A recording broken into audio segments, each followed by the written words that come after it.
Salve, salve, família vascaína. Faz tempo, né, que a gente não fazia aqui um Mineiro Cast. Então aproveitei esse primeiro jogo aí, né, com o time principal, a vitória sobre o Madureira por 2-0 em Manaus, pra gente fazer mais um episódio. Aquele pra você ouvir, fazendo alguma coisa aí, dando um jeito na casa, voltando aí do seu trabalho no carro, enfim. Ou você que curte mesmo ouvir a gente falando as groselhas de Vasco da Gama aí. Tamo muito junto, começando mais um Mineiro Cast.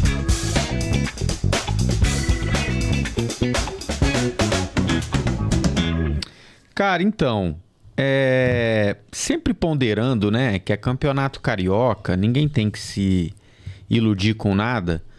A gente analisa tudo com cautela, até principalmente chegarem os clássicos, aí sim dá pra gente ter uma ideia melhor. Mas o campeonato carioca, o vascaíno acho que já aprendeu, né, que não se pode se deixar levar, tem que esperar o começo das competições oficiais pra gente ver o que realmente o time vai poder render. É claro, o campeonato carioca não deixa de dar uma ideia, né, do que pode acontecer. E assim, o resultado no primeiro jogo, né, do time principal foi muito bom. O Vasco precisava vencer, apesar de estar invicto na competição, não tinha ganhado nenhum jogo, e aí o aproveitamento estava muito baixo. Com a vitória de ontem, o Vasco chega a 50% de aproveitamento. É melhorar um pouquinho mais aí que a classificação vem. Vamos ver a regularidade desse time. O 2-0 para mim, acho que foi justo. O Madureira não obrigou o Léo Jardim a fazer nenhuma grande defesa. Ficou mandando muitas bolas na área, muitos escanteios. Mas aquela construção mesmo, um time mais organizado, a gente não viu. Então, acho que foi justo, né? O 2-0, o Vasco teve mais chances ali no primeiro tempo. E a primeira bola que realmente o Verratti teve chance, ele guardou, né? Falando rapidinho dos gols, o primeiro, o zagueirão do Madureira, vai ser xingado pra caramba lá, com certeza. Girou uma bola ali em frente à grande área. O Tietê tava esperto, viu o Paulinho passando, entrando na grande área. Rolou pra ele, Paulinho pro gol. Um gol importante, um cara que ficou lesionado o ano passado inteiro, né? E volta fazendo gol. Desejo aqui uma excelente temporada para o Paulinho, que é um acréscimo muito importante nesse meio campo do Vasco. O Tietê também acho que entrou bem, né, para o seu primeiro jogo, já dando aí uma assistência. Mas o mais interessante foram aqueles minutos iniciais, onde aquele quarteto do meio campo ali ficou fazendo triangulações, né, bem curtas, diminuindo o espaço, jogando de forma compacta. Eu gosto muito dessa ideia, né? Principalmente a gente não tendo um time muito veloz, essa ideia faz todo sentido. Se azeitar, se der certo, meu amigo, segura, tá? O segundo gol, já no finzinho, o Payet entrou muito bem, né? O Felipe Coutinho muito discreto, apagado do jogo. O Payet entrou, jogou menos minutos e fez mais que o Coutinho, né? Deu bons passes, colocou alguns companheiros em boas posições ali de fazer a jogada. E o contra-ataque começa com um passe do Payet, né? Um passe que não é qualquer jogador que consegue. Ele acha ali o suíço na corrida, o suíço caminha bem com a bola, o Puma acompanha, recebe, vê o Pirata fazendo o movimento, não titubeia, né? Um segundo que o lateral demora para fazer esse cruzamento, o atacante entra em impedimento, né? Que a zaga do Madureira estava fazendo linha. Mas o Verratti nem precisou sair do chão, né, de tão perfeito que foi o cruzamento. E aí a competência do atacante, né? De quando você municia o centroavante dessa característica, o finalizador, ele costuma entregar, né? Tem que gerar ali 3, no máximo 4 oportunidades de gol para ele te entregar um gol. O Verratti está provando essa eficiência, né? 2023, 2024... E já começa 2025 sem ter qualquer incômodo, né, de jejum nem nada, com tranquilidade. Fez questão de falar que é mentira, que ele tá pedindo um salário na casa de tal cifra, que isso não existe, e que ele só vai embora do Vasco se quiserem, que ele quer aposentar. É a segunda vez, né, que ele fala de aposentadoria publicamente. Então, eu no canal, todo mundo que me acompanha viu que eu não fiquei dando palco para isso, né? Para essa informação aí que não tem pé nem cabeça. Eu repito, até o final do ano, até dezembro de 2025, o Verratti tem contrato com o Vasco. Só sai se outro clube vier e pagar a multa rescisória, que não é uma multa gigantesca, mas para um cara de 36 anos é uma multa bem alta. E daria para o Vasco, atacar o mercado aí de forma bem agressiva, né? Em tese, obviamente, né? A gente nunca sabe o que vão fazer com o dinheiro. Mas não acho que ninguém ia fazer esse movimento. Então, meu amigo, o Verratti pode sair? Pode, em janeiro de 2026. Só que existe a cláusula contratual de renovação automática, né? Que com 60% dos jogos do ano como titular, o contrato dele é prorrogado automaticamente, independente da vontade entre as partes.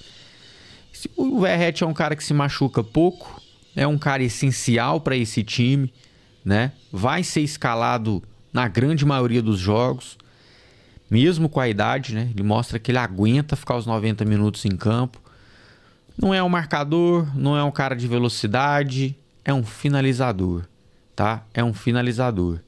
Então, eu acredito que ele vai bater essa meta e renovar até o fim de 2026. Então, meu amigo, podemos ter ainda 2 anos de Verratti no Vasco, muito provavelmente. Vamos parar de fofoca, né? Como diz a comemoração do gol. E bom demais, né, cara? Eu tenho certeza que, mais uma vez, ele vai ser o goleador do Vasco no ano. E nas Copas, vamos ver se ele não se destaca de novo. Tô torcendo para ele meter gol na Sula, né? Torcendo mesmo para ele meter gol na Sul-Americana, ser o artilheiro da competição, que isso vai fazer o Vasco chegar lá na fase mais aguda, né? Além dos autores dos gols, o Tietê, que eu já citei, me chamou a atenção o Oliveira, por ser estreante, e foi perfeito no jogo. É claro, de novo, Madureira não ofereceu muito perigo. Tinha aquele Wallace ali que, né, um pontinho que dá até um trabalho, menino para ser observado, acho que tem 20 anos. Mas não é um time muito organizado, os jogadores tomam muitas decisões erradas, executam as jogadas de forma equivocada, e isso facilita pro defensor. Mas não importa, a gente já viu o zagueiro do Vasco falhando contra times pequenos também.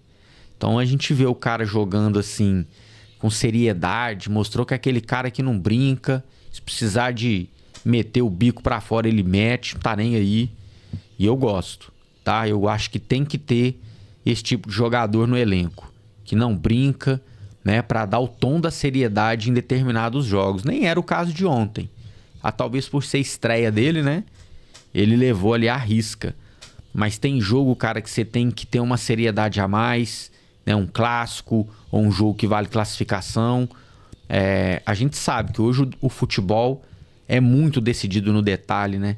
Você vê as equipes pequenas aí competindo, tentando jogar de igual para igual. Fisicamente eles competem, né?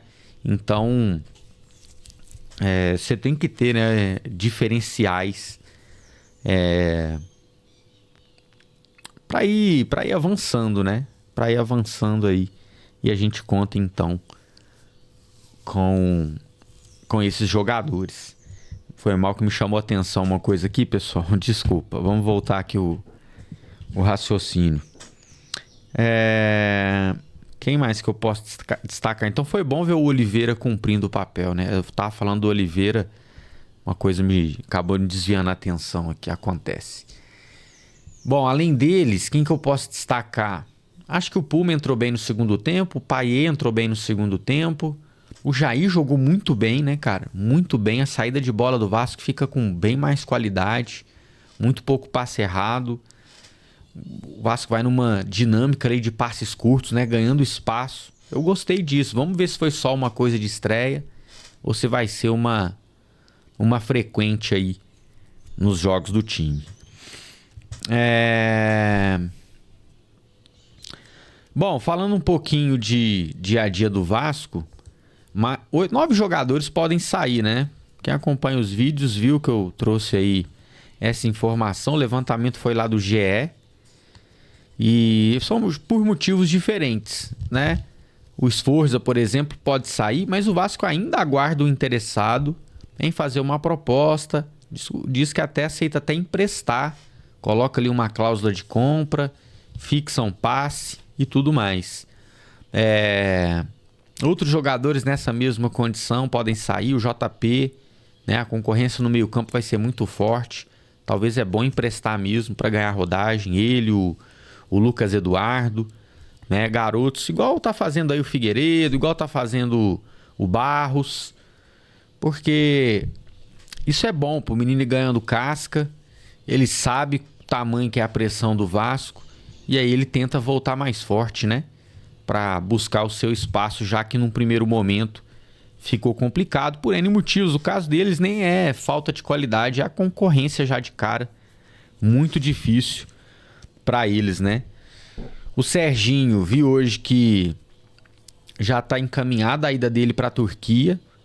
Então, que bom, né? Que conseguiram arrumar time aí para ele ficou satisfeito. Porque esses caras dependem disso. Zé Gabriel, De Luca, dependem de arrumar lugar para eles jogarem e eles quererem ir. Porque tem jogador que prefere ficar encostado recebendo salário do que ir para outro clube. O Rossi fez isso, né? O Rossi dificilmente entrava, acho que entrou... Nossa, naquela reta final ali ele jogou... Não deve ter jogado 45 minutos inteiros. Mas ficou recebendo, né? Porque teve proposta era de Série B, teve proposta era de times menores, salários menores. Enfim, e eu não vou julgar, né, cara? Só na pele para saber. Você que tá ouvindo, abriria mão de 200 mil reais por mês? É complicado, né, cara? O jogador sabe que tem prazo de validade, tem que juntar o máximo de dinheiro possível. Normalmente muita gente, né? Depende do jogador, família muito grande. Enfim. Quem mais pode sair? Esses, né, que já são certos, que não estão nos planos do Vasco, devem sair. O Zé Gabriel, o De Luca, Serginho, Capasso, né? O Sforza, o Lucas Eduardo, como eu disse, o JP dependem de vir propostas, né? O Riquelme também, um menino. Pô, ficou no Sport, não jogou, veio aqui, jogou um jogo. Ou 2, não sei. E já vai sair de novo. Uma pena, né? O Riquelme parecia ser muito promissor. Eu falava que ele tinha que ganhar corpo. Aparentemente não conseguiu ainda. Talvez esse seja uma coisa para ele engatar na carreira, né? Hoje o futebol, infelizmente, eu não gosto disso, mas o futebol é muito físico. Eu gostava mais ali da década de 90 para trás, que, claro, cada vez mais o preparo físico ia se destacando, mas, pô, ainda tinha muita questão da habilidade, grandes batedores de falta. Outra época, né, galera? Outra época. E completando essa barca aí de 9 jogadores, vai abrir bastante espaço no elenco, né? Vai vir o ponta? Continua faltando o ponto, o jogo deixou isso muito claro, né? Primeiro que você engessa as opções do treinador. Eu até prefiro jogar num 4-4-2, mas eu acho errado você engessar o treinador. Ele tinha que ter a opção. E se ele quiser mudar no meio do jogo? Né? Pô, os laterais estão em dificuldade de defender. E a gente não tem o ponta para colocar lá em cima deles. Você entende? Tem que... O Pedrinho tem muito tempo ainda. Mas quanto mais rápido trouxer, né, cara? Melhor para adaptação ao elenco. Mesmo que seja brasileiro. Até adaptar ali é nada 15 dias. O cara pegar ritmo e tudo mais. Então... Pô, Pedrinho, me ajuda aí, meu parceiro. Acho que você trouxe um bom nome pro meio-campo, que é o Tietê. Estamos na expectativa aí da estreia do Maurício Lemos, né? Expectativa dele ser titular ao lado do João Vitor. Se der certo, ou não dando certo também, acho que foi uma boa aposta, né? Para não ser oportunista, só falar depois que acontece. Acho que o Maurício Lemos é uma ótima tentativa. Mas falta o ponta e não é tão difícil.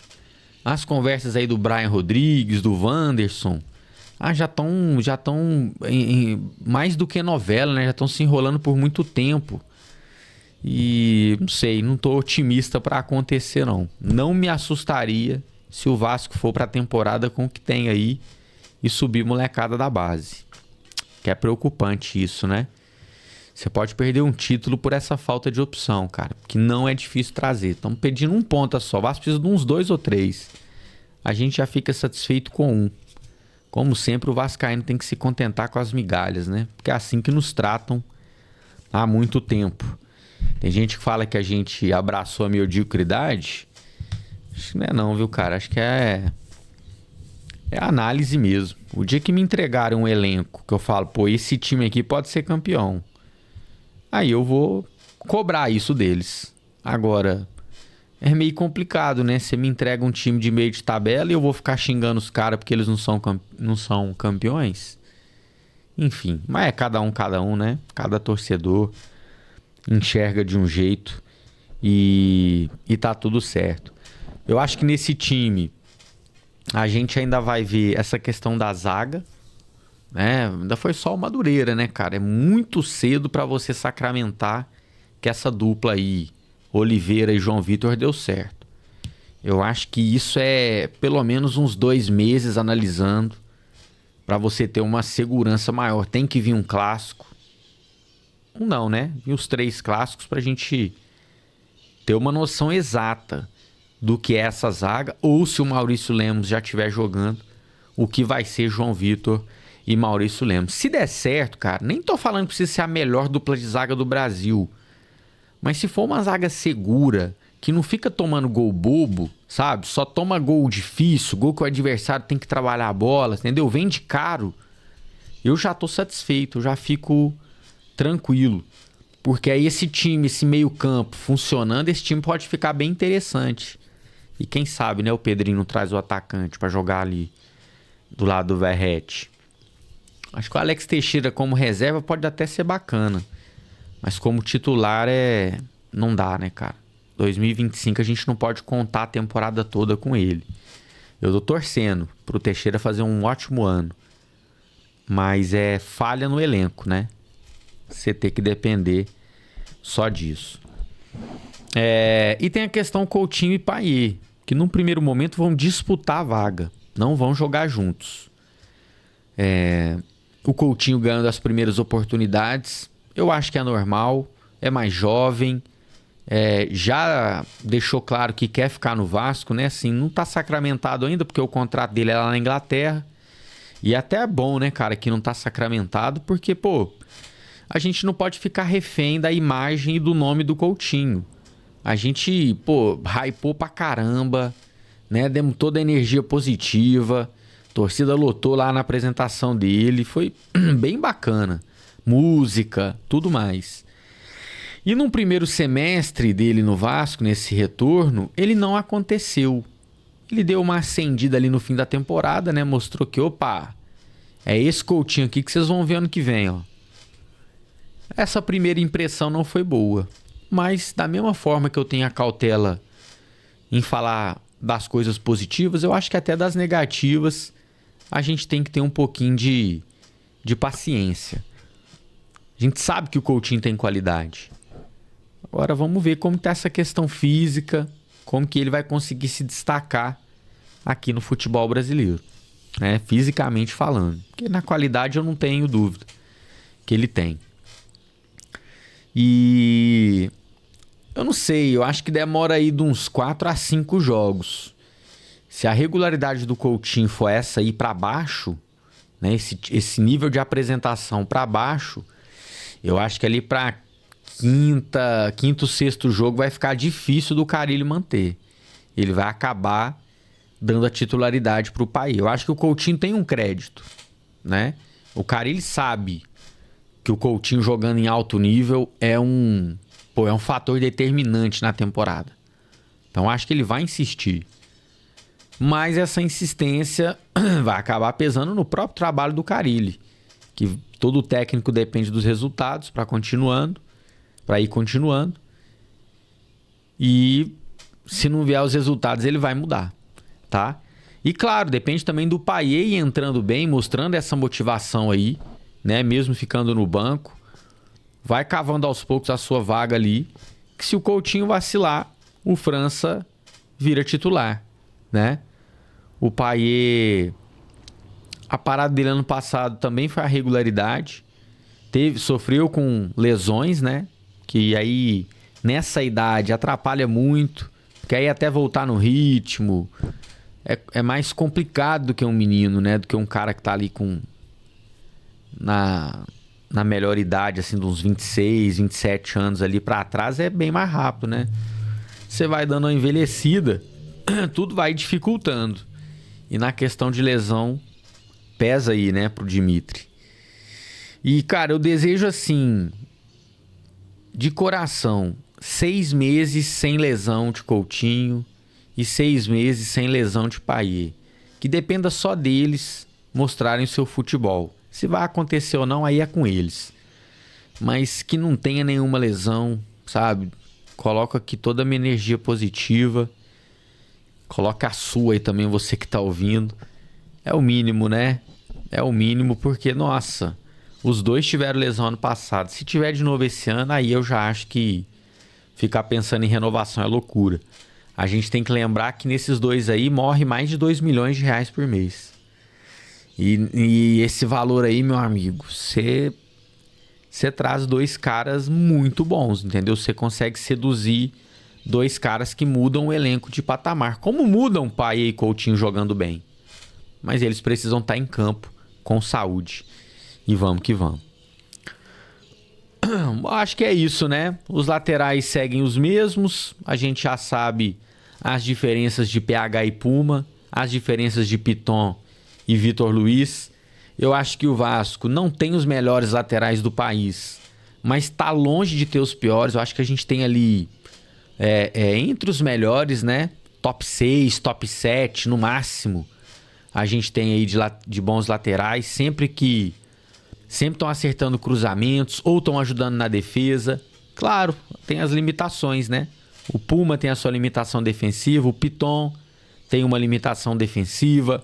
O Paulo Henrique nem sempre está inspirado ofensivamente, né? O Vitor Luiz às vezes aparece pouco lá na frente, mas mostra muita segurança atrás. A gente já sabe as características. E é aquilo.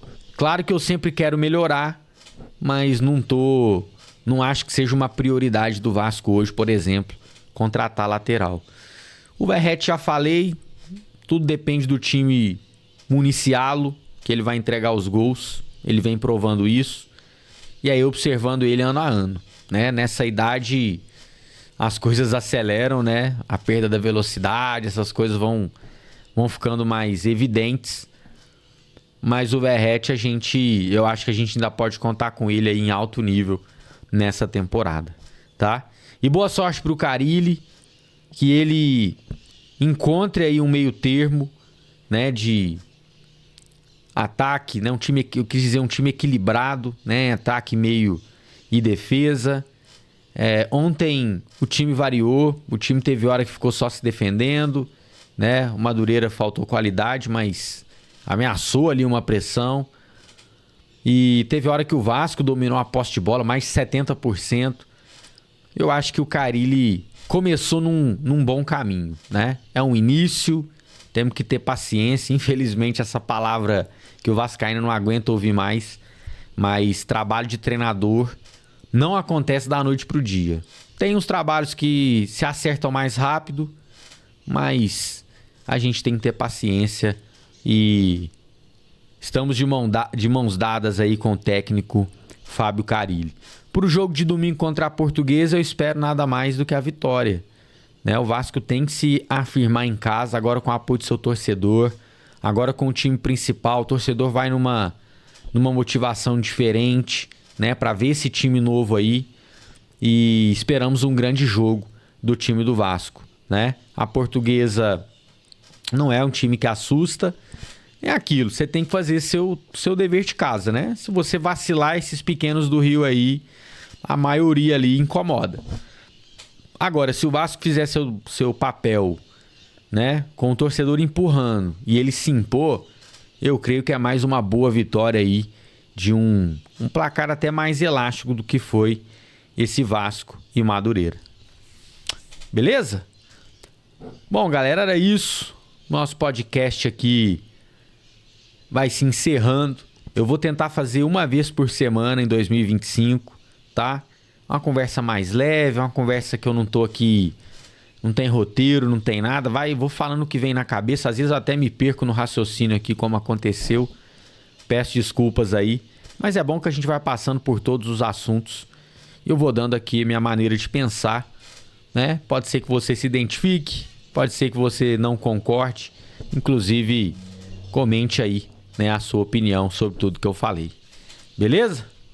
Tamo junto então. Até o próximo Mineiro Cast.